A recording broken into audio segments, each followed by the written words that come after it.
আদালত চত্বরেই স্ত্রীকে জড়িয়ে ধরে কাঁদলেন ফাঁসির দণ্ডপ্রাপ্ত আসামি। পুলিশি পাহারায় কারাগারে নেয়ার পথে পুলিশের বাধাকে উপেক্ষা করে ছুটে যান স্ত্রীর দিকে।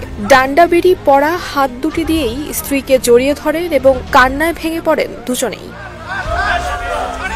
ফরিদপুরে ইজিবাইক চালক শওকত মোল্লা হত্যার দায়ে ৫ জনের ফাঁসি এবং একজনের ১০ বছরের কারাদণ্ড দিয়েছে আদালত। ২০১৯ সালের ১৪ নভেম্বর নিখোঁজ হন ২০ বছর বয়সী এই তরুণ। পরদিন সকালে শহরের বাইপাসের ধান খেতে পাওয়া যায় তার মরদেহ। শওকতকে হত্যা করে ১,২৫,০০০ টাকার ইজিবাইক এবং মোবাইল নিয়ে যায় ঘাতকরা।